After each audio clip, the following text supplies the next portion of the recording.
teman-teman, kembali lagi ke channel saya. Pertama-tama saya mengucapkan banyak terima kasih kepada teman-teman yang sudah subscribe.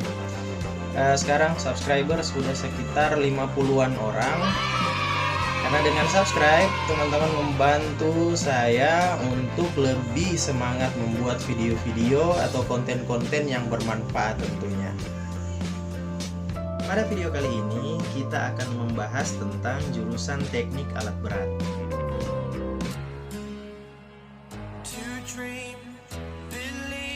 Pada video yang sebelumnya, kita telah membahas mengenai ketiga jurusan yang ada dalam program otomotif. Kali ini, kita memfokuskan ke jurusan teknik alat berat. Tapi sebelum itu, yang belum subscribe, silakan subscribe terlebih dahulu. Karena subscribe itu gratis, bosku. Oke, lanjut. Kompetensi keahlian teknik alat berat selalu menjadi incaran peserta didik baru di setiap tahunnya, yang jumlah pendaftarnya biasanya melebihi kuota peserta yang ditentukan. Alhasil, tidak semua pendaftar yang masuk dalam jurusan ini bisa bergabung di jurusan teknik alat berat. Mereka harus mengurungkan niatnya untuk dapat duduk dan bergabung menjadi siswa teknik alat berat. Dikarenakan seleksi yang dilakukan begitu ketat, setiap pendaftar biasanya menjalani tahapan seleksi yang dilakukan sekolah dengan mitra, dunia usaha atau dunia industri. Kita ambil contoh di tempat saya mengajar, yaitu di SMK Negeri 2 Bitung. Yang mendaftar pada program teknik otomotif ada 224 peserta, dan yang mengambil jurusan teknik alat berat sekitar 70% dari jumlah tersebut. Jadi, ada sekitar 156 peserta, tapi kuota yang disediakan hanya 3 rombel, dengan jumlah 32 siswa setiap rombelnya. Jadi, ada 60 siswa yang tidak dapat bergabung dalam jurusan ini. Tingginya minat peserta pada jurusan ini dikarenakan peluang kerja yang sangat menjanjikan dengan gaji yang cukup besar.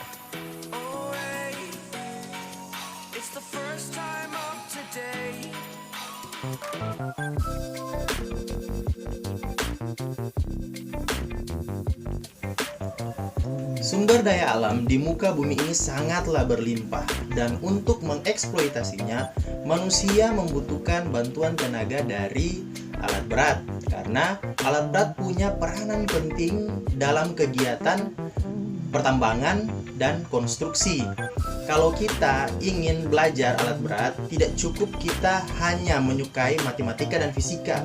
Kita juga harus punya fisik yang kuat. Tak heran, karena bisa dibayangkan betapa besar komponen-komponen dari suatu alat berat. Berbagai industri masih sangat membutuhkan tenaga ahli di bidang alat berat, bukan hanya sebagai operator, tapi juga sebagai maintenance, teknisi, dan manufaktur.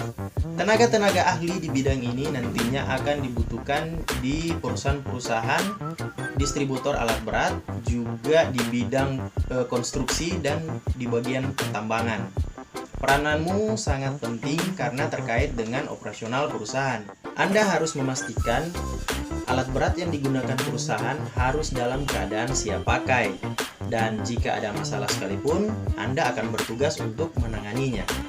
Saat nanti setelah lulus sekolah dan sudah bekerja, Anda pun harus terus belajar dan mengasah kemampuan Anda. Anda harus mengasah kemampuan Anda terus-menerus dan belajar dari senior agar dapat menyerap pengalaman mereka. Hal yang tak kalah penting yang juga harus kamu miliki adalah kerja sama tim. Dalam sebuah pekerjaan nantinya kamu bisa bekerja sama dengan banyak orang. Kamu harus memiliki chemistry dengan rekan kerjamu agar tugas bisa terlaksana dengan baik. Tak hanya dalam negeri, kamu pun bisa bekerja di bagian operation dan maintenance di luar negeri.